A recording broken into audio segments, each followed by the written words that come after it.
उन्वान: बोलने वाला तोता और लालची राजू। एक गांव में राजू नाम का एक लड़का रहता था।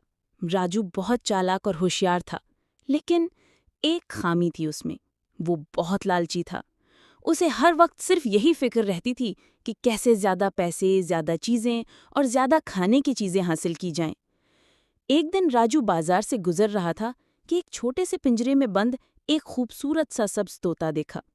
लेकिन ये कोई आम तोता नहीं था। दुकान वाला जोर से चिल्लाया, "ये जादुई तोता है। जो इससे सच्चा दिल रखेगा, ये उसकी बात मानेगा।" राजू फौरन चौंका। वाह, जादुई तोता! अगर मेरे पास आ गया तो मैं इससे खजाना मंगवाऊंगा, आम, केक, सब कुछ।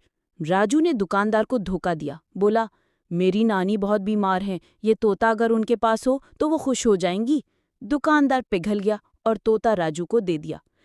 राजू तोते को घर लाया, दरवाजा बंद किया और बोला, तोते सुनो, मुझे रोज एक खजाना लाकर दो, वरना पिंजरे में बंद रखूंगा। तोता बोला, लालच बुरी बला है राजू, संभल जाओ वरना अंजाम बुरा होगा। राजू हंसा, तुम बस खजाना लाओ। अगली सुबह हैरत अंगेज तौर पर राजू के तकिए के नीचे एक सोने का सिक्का था। राजू की आंखें चमक उठी।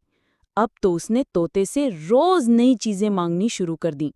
केक, रसगुल्ला, मोबाइल, साइकिल और एक बार तो चांद का टुकड़ा भी। तोता रोज कहता, लालच ना करो राजू, एक दिन सब कुछ खो दोगे। मगर राजू को तो अब बस मजा आ रहा था।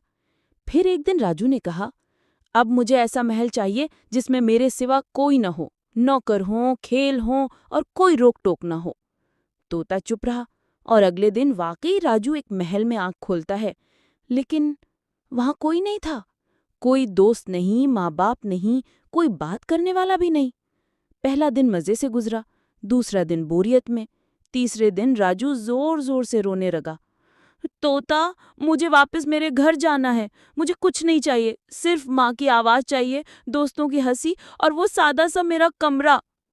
तोता जाहिर हुआ, बोला, अब समझ में आया, दौलत, चीजें और मजा आर्जी होते हैं, मगर रिश्ते और सच्चाई असल खजाना है।